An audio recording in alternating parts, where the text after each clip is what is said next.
Ermənistan qədər Azərbaycan da tələsməlidir. Amma elə gəlmirmi ki, hazırda 17 maddədən ibarət olan bu çərçivə sazişi imzalandıqda Ermənistan tərəfi kim etibar edir ki, Minsk qrupunu buraxacaq və yaxud konstitusiya dəyişikliyinə gedəcək? Yəni biz o tələyə düşməyəcəkmi? Bu niyyət müqaviləsi olacaq. Niyyət müqaviləsində göstərilən şərtlər yerinə yetiriləndən sonra hesab edirəm ki, son müqavilə imzalana bilər. Bu arada o şərtlər də açıqlanmır tam şəkildə ki... Yəni bizim şərtlər bəllidir. Niyyət müqaviləsi imzalanır, tərəflər niyyət müqaviləsini imzalayır. Şərtlər yerinə yetirilməmiş, açıq qalan şərtlərin isə bu müddətdə yerinə yetirilməsindən sonra sülh müqaviləsi yekun mərhələyə gedir və bilirsiniz, dövlətlər arası bağlanan müqavilələrin hamısı parlamentlərdə ratifikasiya olunur. Və bu müqavilə əgər ratifikasiya olunana qədər müddət qoyulur, bu müddətdə yerinə yetiriləcək və ondan sonra parlamentlərdə ratifikasiya olunub qüvvəyə minər. Bunun hüquqi prosedurları var. Amma Nazim bəyin dediyi bir məsələ ilə razıyam ki, dünyada şərtlər sürətlə dəyişir. Özəlliklə itirilən torpaqların geri qaytarılması presidenti yaranır, deyəsən, yavaş-yavaş dünyada. Və bu presidentdən Azərbaycanın nə əldə edə biləcəyi olduqca maraqlıdır. Azərbaycan bundan Zəngəzur və Qərbi Azərbaycan torpaqlarının xüsusilə 20-ci ildə verilmiş torpaqların geri qaytarılması ənənəsinə söykənə biləcəkmi? Məsələn, Ukrayna-Rusiya müharibəsinin indiki mərhələsində Luqansk, Donetsk, Xarkov və başqa şəhərlər, Zaporojye və başqa şəhərlərin Rusiyada qalmasını əsaslandıran əsas amil 20-ci ildə Ukrayna Rusiya ilə müqavilə imzalayıb 22-ci ildə SSR tərkibinə daxil olarkən o ərazilərin məhz Rusiyanın tərkibində olması faktorudur, göstərir. Krım 1953-cü ilə qədər, səhv etmirəmsə, Rusiyanın tərkibində göstərilməsidir. Onun da ənənəvi səbəbləri yox deyil, niyə Ukraynaya verildi. Onun da fərqli səbəbləri var, həm də SSR üçün fərqli səbəbləri var. Amma istinad edilən yerlər var. Azərbaycanın da 20-29-cu illərdə, o cümlədən 67-84-cü illərdə istinad edə biləcəyi sənədlər var ki, o sənədlərlə Azərbaycan torpaqlarını geri qaytarmaq ənənəsi və dünyada baş verən proseslər fonunda Azərbaycanın belə bir cəhdi uğurlu alına bilər.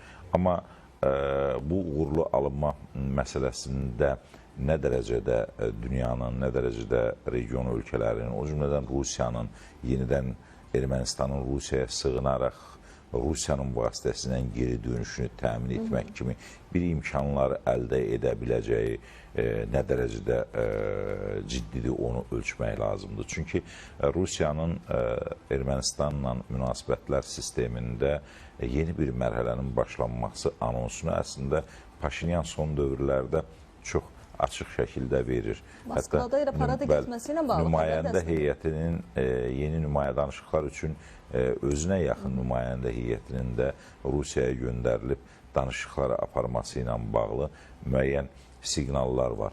Bütün bunların fonunda biz keçmişə baxanda, tarixə baxanda biraz da düşünməli oluruq.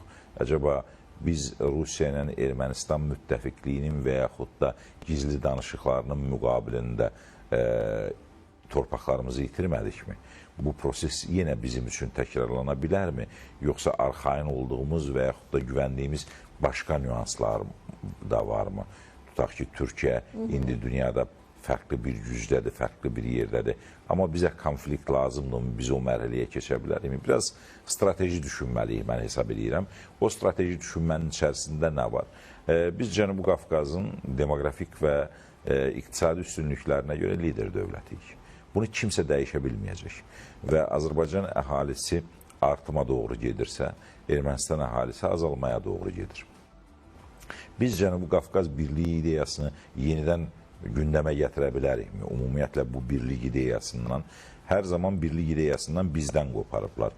Biz artıq bu birlik ideyasından itirdiklərimizi geri almaq şanslarımız ola bilərmi?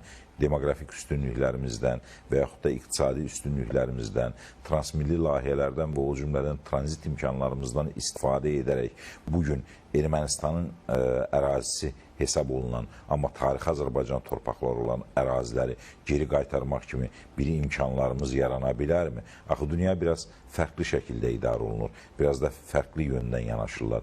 Daha çox kimdə güc varsa, iqtisadi imkanlar varsa, insan potensialı varsa, yavaş-yavaş dünyaya hakim olmağa doğru gedir. Çin gözümüzün qarşısındadır.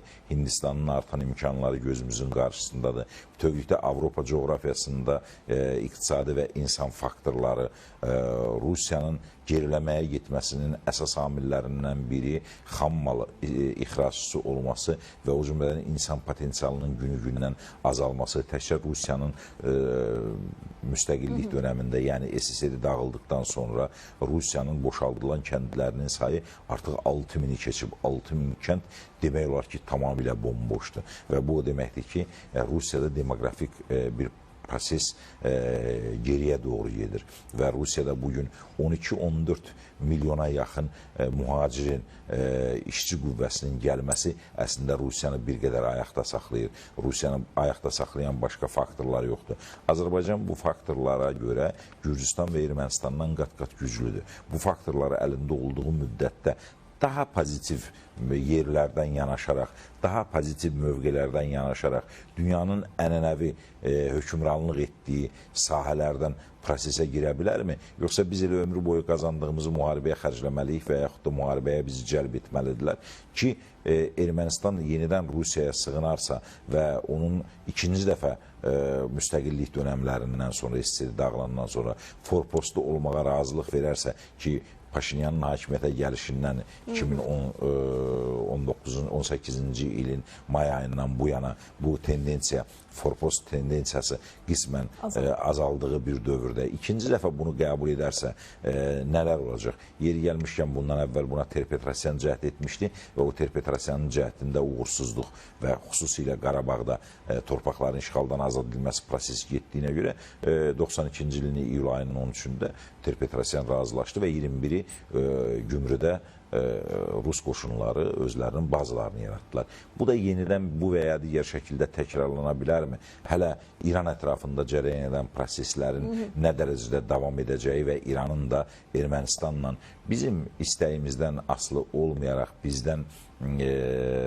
bizim maraqlarımızdan kənar bu prosesləri birgə idarə etmək, Cənubi Qafqaza da İran Ermənistan vasitəsilə siyasətinə təsir etmə imkanlarını əldə etməyə çalışdığı bir vaxtda bu müttəfiqliyinə verə bilər. Axı biz 90-93-cü, 94-cü illərdə İran Ermənistan müttəfiqliyinin nəticəsində də itirdiklərimizi bilirik. Elə heç kimə sir deyil. 8 may 1992-ci ildə Azərbaycanın o vaxt prezident səlahiyyətlərini icra edən Yaqub Məmmədov Rəfsanjani ilə Ter-Petrosyanla birlikdə danışıq apardığı gün Şuşa işğal olundu. Yəni bu faktorun özü ciddidir və o cümlədən istər Xocalının, istərsə də digər ərazilərin Rusiya silahlı qüvvələrinin iştirakı ilə işğal olunması faktorları ortada ikən bu məsələlərə ciddi şəkildə diqqət etmək lazımdır və mən hesab edirəm dünyanın indiki mərhələsində